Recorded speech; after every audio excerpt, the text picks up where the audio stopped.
Bueno, buenas noches. Estamos aquí reunidos nuevamente para sesionar en el Congreso. ¿Cómo va? Muy bien. Perfecto. Bueno, estábamos hablando en la última charla acerca de la... Profe, la última charla terminó con la úlcera peptídica, pero yo creo que se me desconectó el cerebro y no tengo nada anotado de la úlcera peptídica. ¿Me lo podría repetir de qué se trata? Porque, no, ahí ya creo que había colapsado y ya está, y no anoté Sí, nada. igual para seguir hablando necesitamos introducir el tema, así que vamos a Ok, charlar. pero para pedirle que repita ese finalcito porque no sé de No me qué era. acuerdo ni el tema que iba a hablar y vos me estás pidiendo que yo te repita lo que hablamos. Pero Arranquemos con úlceras entonces, de nuevo, y ya está. úlceras pépticas, úlceras. Bueno, las úlceras decíamos el otro día. Es una úlcera, definición de úlcera, es una lesión que progresa más allá, es una úlcera que progresa más allá de la muscularis mucosae, o sea, de la muscular de la mucosa. Si no, no se llama úlcera, sería un proceso inflamatorio de la mucosa y entonces lo llamaríamos tal vez gastritis, siempre y cuando sea una gastritis, ¿no es cierto? Pero, es decir, el proceso de úlcera es una lesión de la mucosa, como una lastimadura de la mucosa, que implica, perdón, de una lastimadura de la pared del estómago que implica a la mucosa, ¿sí? Y sobrepasa la muscular de la mucosa. O sea que una vez que sobrepasa esa muscular, le llamamos úlcera. Las úlceras dijimos que habían de dos tipos, unas que llamaban úlceras pépticas y otras que llamaban úlceras gástricas agudas. Las úlceras pépticas son las que están relacionadas con la acción del ácido gástrico y de las enzimas gástricas, es decir, del jugo gástrico. ¿Cómo se llaman? Perdón.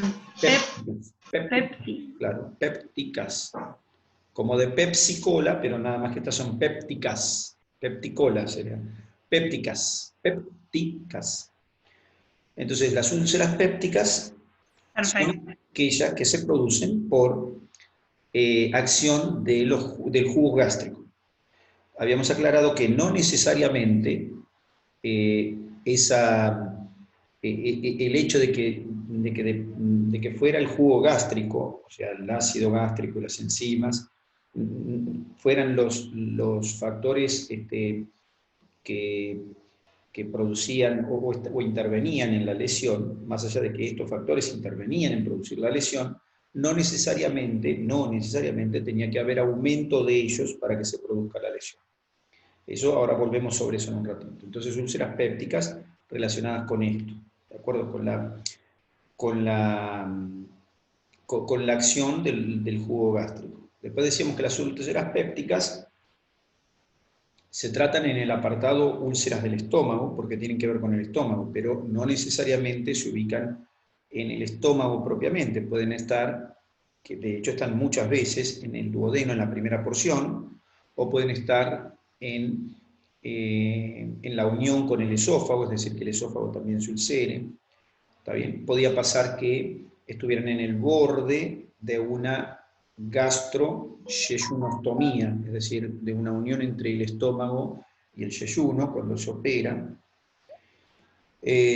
O sea que podría estar en cualquiera de estos lugares. También dijimos que, por supuesto, puede estar en el estómago, principalmente en el antro, o sea, en la zona antral, ubicación. Y por ahí andábamos cuando dejamos entonces el tema, y entonces les cuento que en estas úlceras pépticas, ¿qué es lo que sucede? Sucede que hay un desbalance entre la acción del jugo gástrico y sus componentes irritantes y que lastiman. Hay un desbalance entre ese componente de jugo gástrico y la capacidad de defensa de la pared con sus mecanismos de defensa que ya habíamos mencionado. es decir, se desarrolla algo parecido a una gastritis, ¿no es cierto?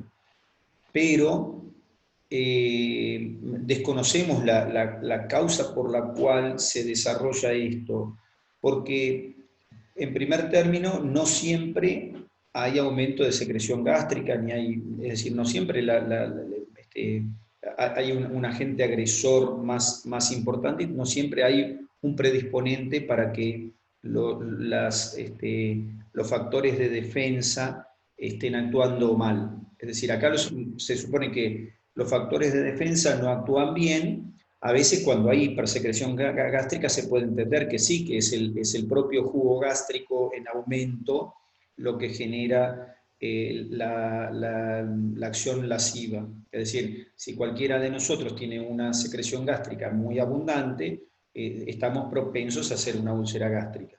Pero no siempre pasa eso. Por otro lado, no siempre se encuentra una relación entre la disminución de la defensa por parte del estómago y un agente causal.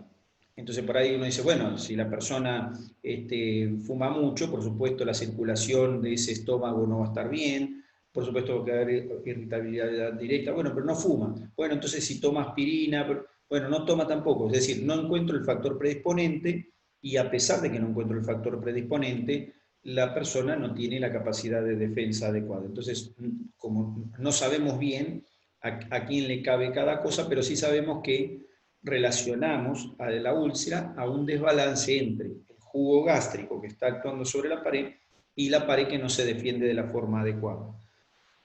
Esto, nada, puede pasarle a cualquiera, generalmente se ven, se empiezan a ver las úlceras después de los 30 años, y lo que sí, hay una prevalencia un poquito más aumentada en pacientes que tienen Helicobacter pylori, pero no todos los pacientes que tienen el Helicobacter desarrollan la úlcera. De hecho, no llegan, no sé el número exacto, pero no creo que pasen el 15% las personas que tienen Helicobacter que tienen la úlcera. O sea que el Helicobacter es un predisponente importante, eso sí está determinado. El Helicobacter, por supuesto, nosotros dijimos que secretaba ureasa, y eso puede modificar la ureasa, puede aparecer amoníaco, y el amoníaco puede disolver el moco. Puede ser que el Helicobacter también libera otras enzimas como mieloperoxidasas que lesionan, no, otras enzimas como fosfolipasas que degradan las células locales. También son inductores de la actividad de neutrófilos, los Helicobacter. También bueno, promueven la actividad inflamatoria, decíamos, promueven la actividad inflamatoria.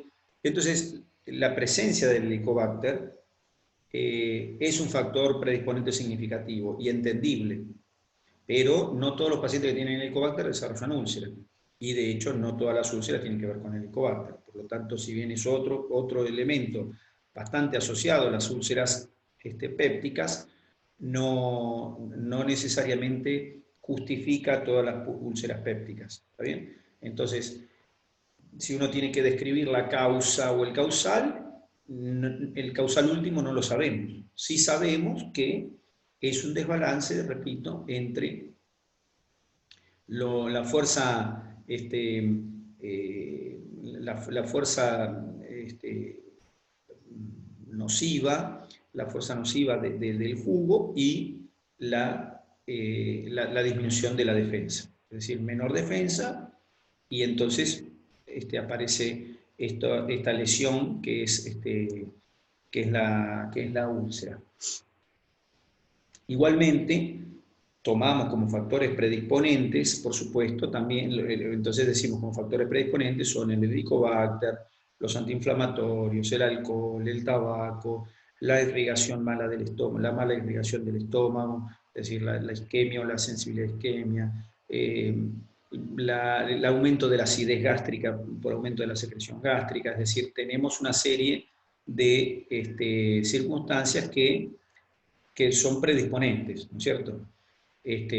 Retardo del vaciamiento gástrico con acción del jugo gástrico sobre las paredes mayor cantidad de tiempo, es Es decir, estos son los predisponentes, y bueno, y la úlcera se produce una lesión que es una lastimadura, se lastima el estómago, se lastima la pared del estómago.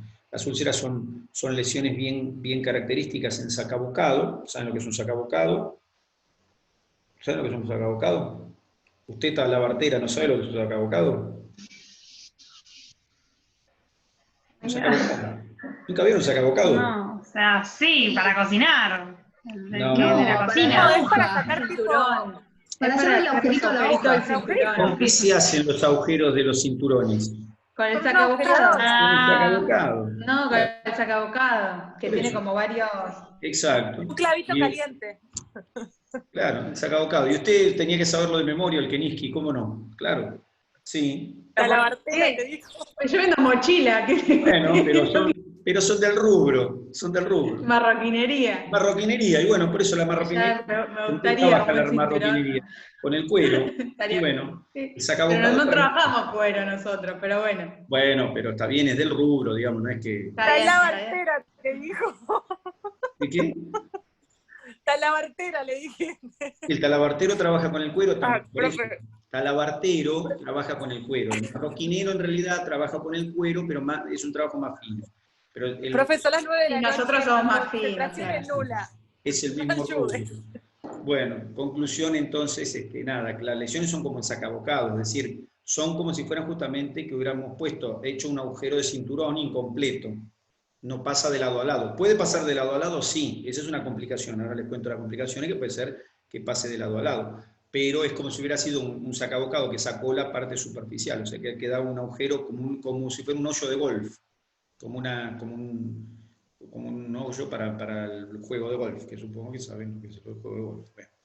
Entonces, nada, bueno, ahí tenemos entonces que esa lesión es bien característica, pero en el fondo de esas úlceras hay un proceso inflamatorio activo en curso.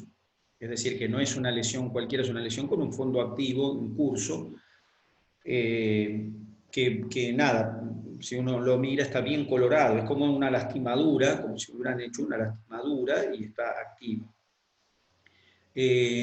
Las úlceras pueden, por supuesto que también, aclaro, porque también se pueden asociar con el estrés psíquico, la hipersecreción del estrés psíquico es muy, o sea, de origen psicógeno, es también muy asociada a las úlceras pépticas, ¿está bien? Porque se supone que hay una hipersecreción y además ese estado también puede disminuir la capacidad de respuesta de la pared, ¿no es cierto?, los mecanismos de respuesta de la pared.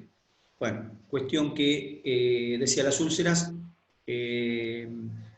tienen tendencia a recidivar, es decir, tienen tendencia a volver cuando se van, es decir, cuando se va la úlcera tiene tendencia a volver, suelen, decíamos, afectar a las personas después de los 30 años, más la afectación es mayor después de los 50, y nada, de los que se curan de estas úlceras suelen hacerlas nuevamente. Por eso es que decimos que no sabemos cuál es la causa, porque puede ser que las haga de vuelta por lo mismo o por otra cosa. Lo que sí se sabe es que las personas que tienen el Helicobacter y la úlcera, si tratamos el Helicobacter, la úlcera cierra más rápido y recidiva menos. Esa es la única cosa que sabemos así en especial. Bueno, ¿qué pasa con estas úlceras? ¿Cómo se manifiesta la úlcera? Bueno, la úlcera se manifiesta con dolor. Duele, hay una lastimadura, ¿está bien? Y el dolor es constante. Duele y duele y duele y duele.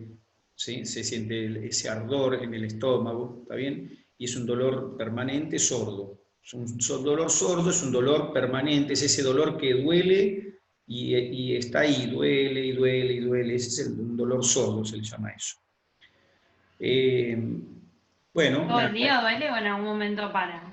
Bueno, se suele asociar, suele doler gran parte del tiempo y se asocia a náuseas, a vómitos, a pérdida de peso, y suele doler más después de que pasó un periodo largo de haber comido.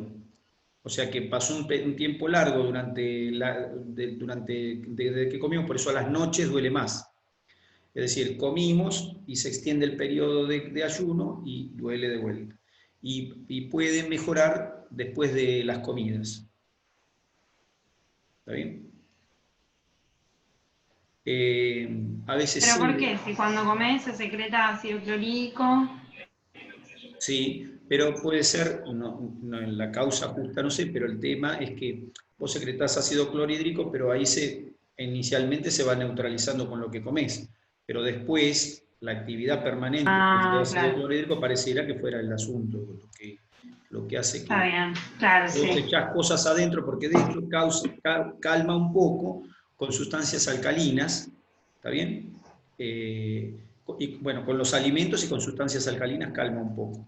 Entonces vos pones Ok. algo alcalino y calma. Con los alimentos siempre comemos algo alcalino, claro, por supuesto, si tenés úlcera gástrica y lo que comes es, no sé, una comida con picante, probablemente nada, aumente inmediatamente el dolor. Pero si no, siempre hay cosas alcalinas y eso reduce el dolor por lo menos por una horita, 3 horas tenés un poco de alivio. Está bien.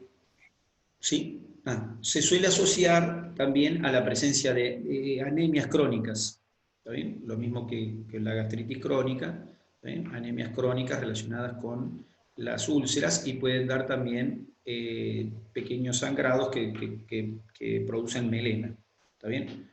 A veces el dolor puede ser muy intenso y simular incluso a veces puede simular un infarto o puede simular patología torácica. Eh, Bueno, entonces, patología torácica y parece a veces que fuera un infarto, ¿cierto?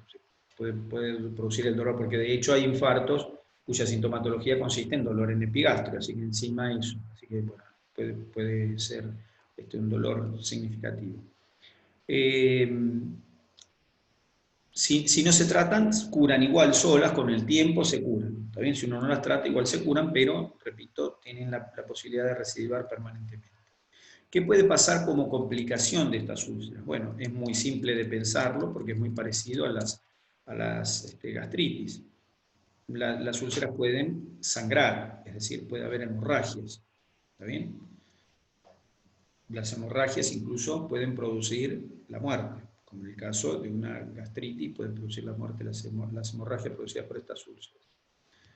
Incluso puede ser, a veces la hemorragia es el primer síntoma. A veces pasa que el primer síntoma fue en la hemorragia.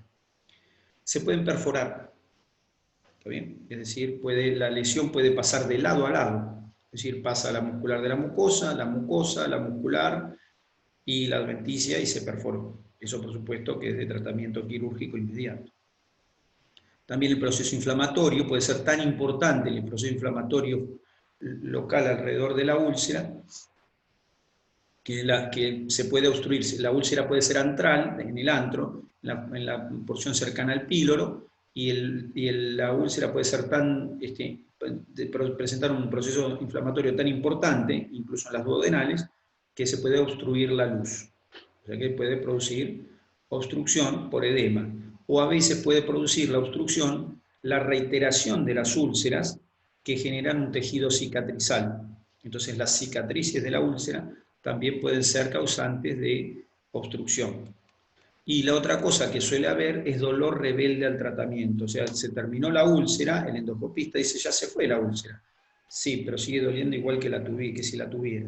Bueno, eso sucede porque lógicamente el tejido el tejido sigue la lesión, lo que produjo la lesión del tejido, lesionó tejido que está por debajo de la mucosa. Por más que yo vea la úlcera, la cicatriz de la úlcera, porque las úlceras, dejan cicatrices. O sea, el endoscopista puede mirar y dice, acá tiene úlceras cicatrizadas. Bueno, la cicatrización de la úlcera puede dejar tejido por debajo que, como siempre, los tejidos cicatrizales pueden causar dolor. De hecho, muchas veces nos pasa que hay cicatrices que nos molestan después de muchísimos años. Muchos años pasa y hay una cicatriz molesta. La última cosa que puede pasar es que aparezca un cambio, que aparezca una displasia, es decir, que se modifique el tejido y eso sea la puerta de entrada a un cáncer gástrico. ¿Está bien? Bueno, eso es una úlcera péptica. Y luego tenemos que esas en general son procesos que tienen un tiempo para desarrollarse. Y luego tenemos las úlceras gástricas agudas, que son ulceraciones que se producen en un momento determinado. Eso sí tiene que ver con un momento determinado. Generalmente son múltiples, son lesiones múltiples, que se localizan en el duodeno principalmente, en el estómago principalmente, rara vez en el duodeno, pero se pueden localizar también en el duodeno.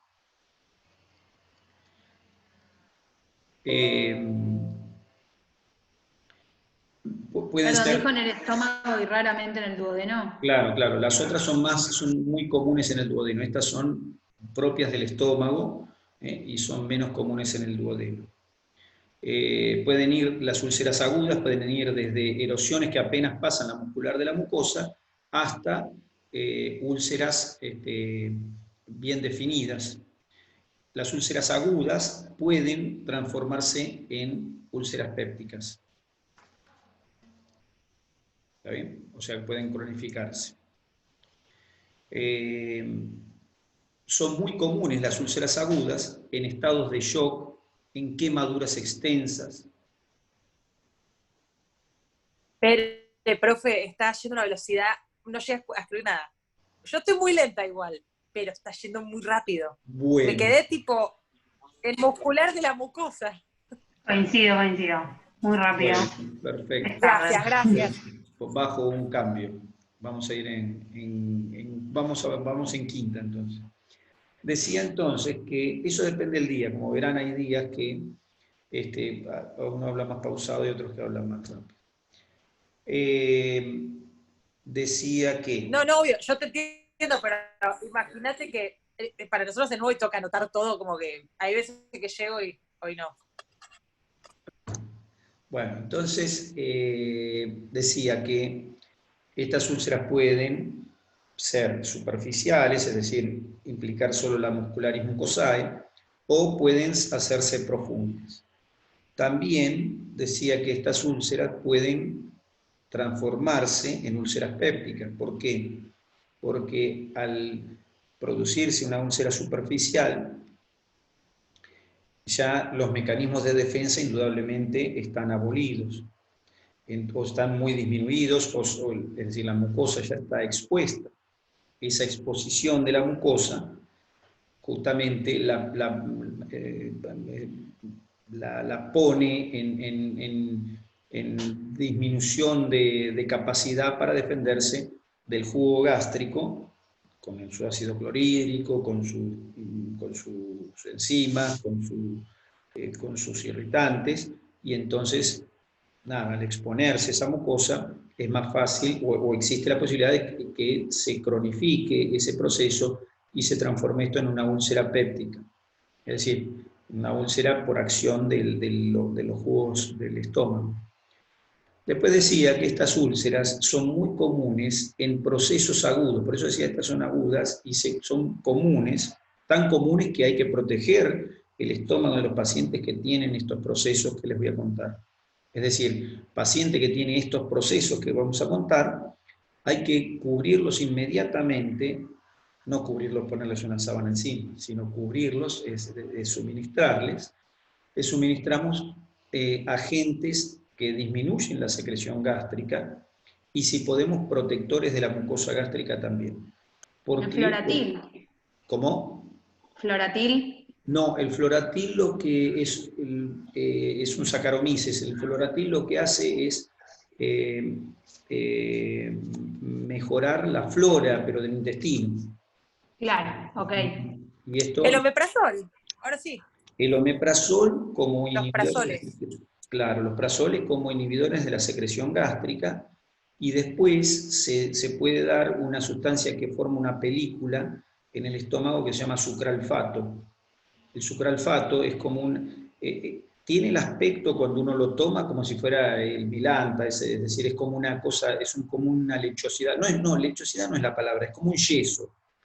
Es como tomar yeso. El que tomó Milanta alguna vez... ¿Cómo se llama? Se llama sucralfato.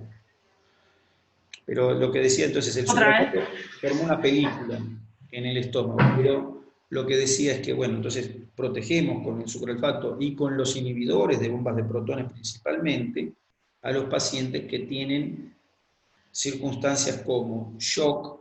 ¿Qué es un shock? Un shock. Una baja de pH, No, muy abrupta. shock, Un cambio de equilibrio, desequilibrio abrupto. es un desequilibrio. Shock es, la traducción de shock es golpe. Es golpe. Y hace referencia, cuando uno dice, por ejemplo, tuvo un golpe de calor, fulano, tuvo un golpe de no sé qué. El golpe hace el shock, es una situación. Es una situación aguda, es decir, que sucede en un momento determinado, es una situación aguda, en la que el organismo se descompensa en términos generales. Es decir, se descompensa, ¿qué quiere decir? Que la función hemodinámica, es decir, la función de la circulación del corazón, de la sangre, perdón, la circulación de la sangre y la llegada de sangre a los tejidos, se ve alterada, y entonces todos los tejidos en un mismo momento tienen fallas de distinta índole. Lo más común cuando aparece el shock es que una persona se cae desmayada. ¿Está bien? Eso es una situación de shock. Shock no dice exactamente la causa. Pueden haber shock de origen cardiogénico, es decir, que es el corazón que, por ejemplo, entra en una arritmia que en vez de latir, plup, plup, plup, el corazón late como si fuera una bolsa de gatos, y entonces la sangre no llega a ningún lado. Y entonces eso se traduce en que no llega la sangre a los tejidos, incluyendo al cerebro, y uno cae redondo, puede caer redondo. No quiere decir que uno se muera con el shock. Hay situaciones de shock que pueden llegar a la muerte, por supuesto, pero no está diciendo eso el término shock. Hace referencia a ese estado de descompensación hemodinámica. Puede ser que sea el corazón el causante de un shock, sí, pero un shock puede ser de origen neurogénico también. Por alguna circunstancia, alguna parte del cerebro no funciona en forma adecuada y eso como que apaga el sistema. El sistema es todo. Es decir, el shock hace referencia a una situación generalizada del cuerpo de falla que no habla específicamente de cuál es la falla, pero sí que dice que el organismo todo en conjunto en un momento determinado está fallando. Entonces, los estados de shock generan hipersecreción clorhídrica, son estados de estrés. Todos estos que voy a mencionar ahora son estados de estrés. No hablo solamente del cielo, vamos a nombrar el estrés psíquico, pero son todos estados de estrés fisiológico. Es decir, ese estado en el cual el cuerpo está como atacado, en este caso como multiatacado.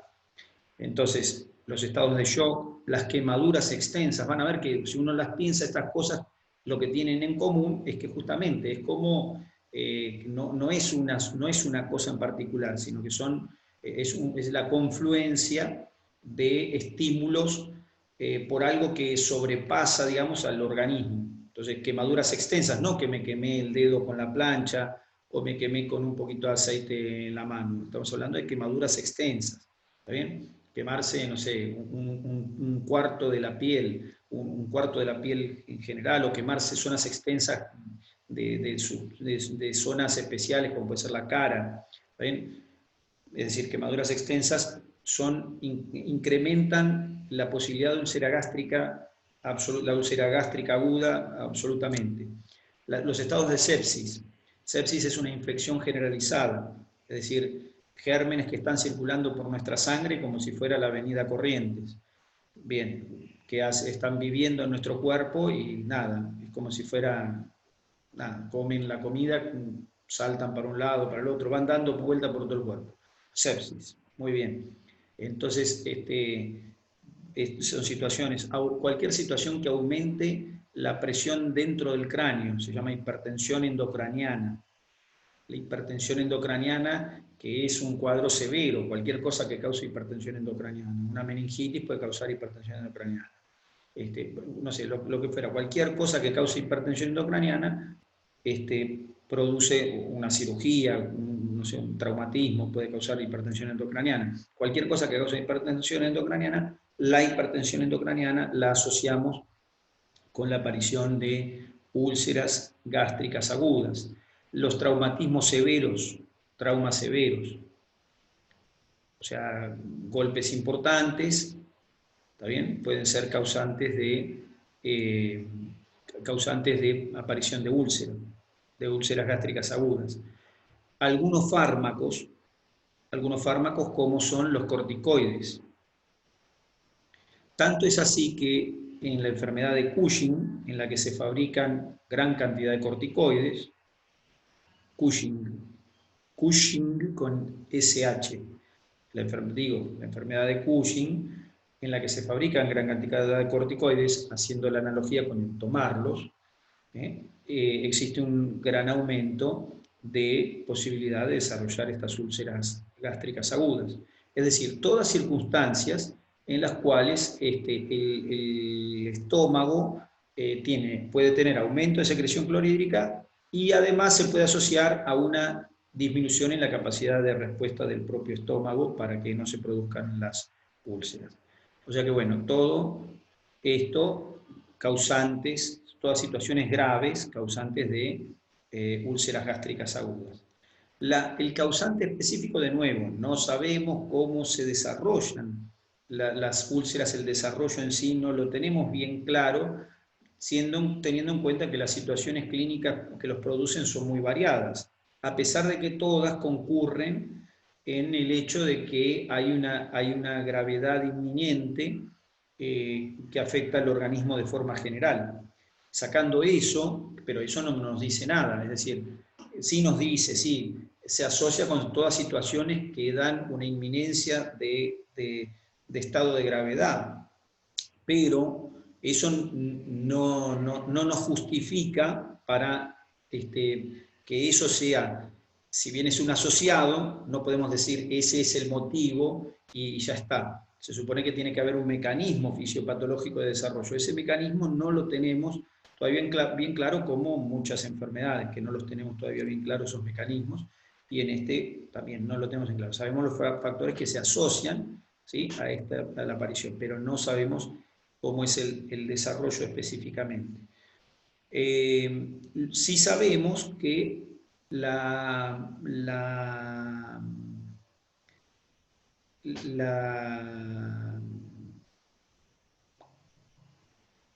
acidosis del organismo en general, eso que quería decir, no me salían las palabras, la acidosis del organismo en general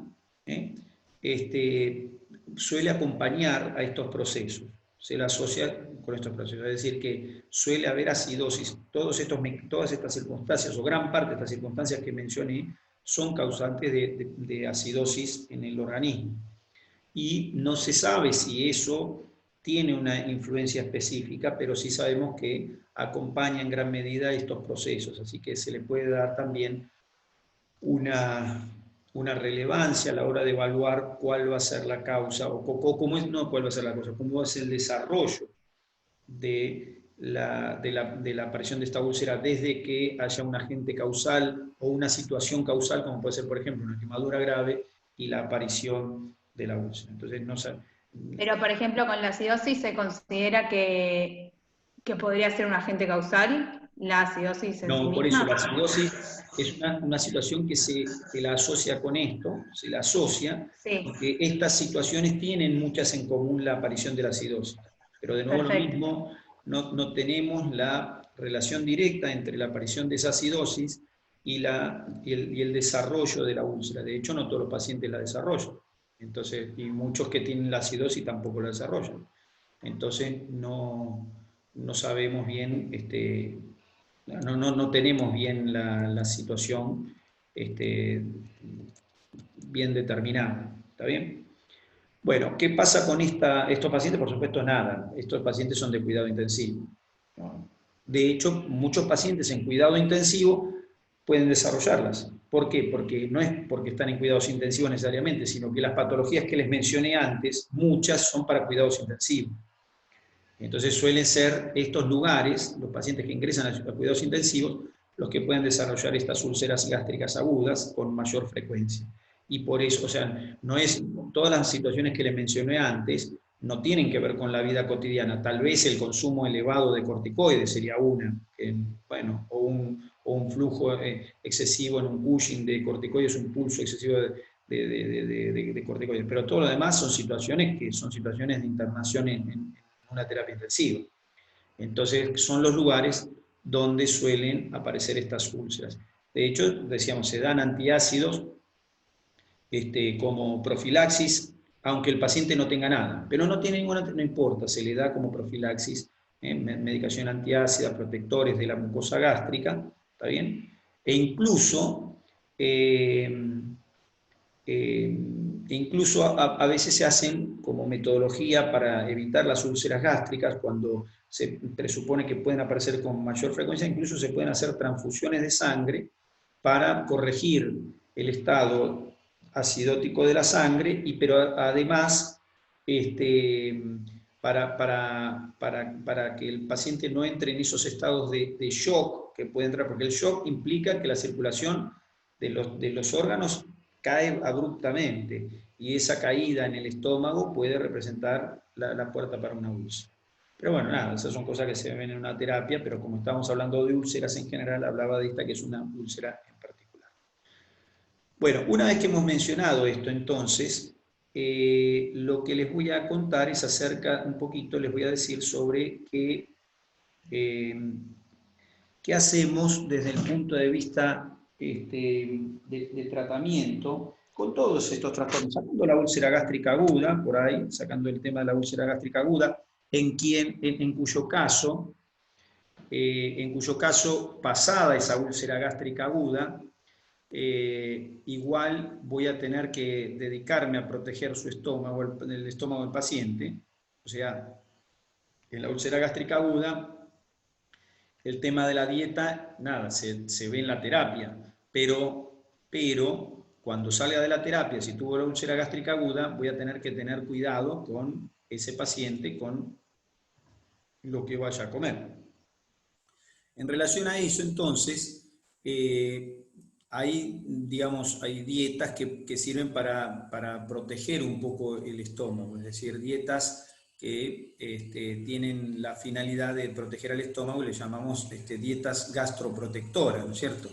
Es decir, tienen tendencia, tienen la característica, o se las caracteriza como para mejorar la situación de un estómago que está propenso, que puede estar propenso a ulcerarse.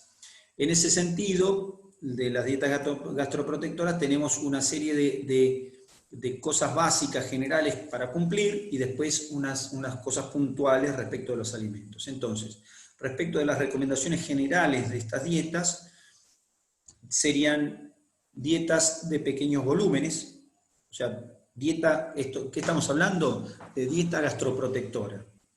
En lo general, la dieta gastroprotectora conviene que sea de pequeños volúmenes, que sea blanda, que sea tibia, ni muy caliente ni muy fría, por supuesto, o sea, que sea tibia, que tenga la menor cantidad de condimento posible,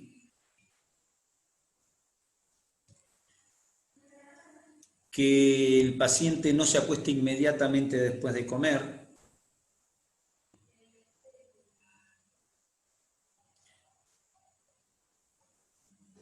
que el paciente no utilice cinturones ajustados,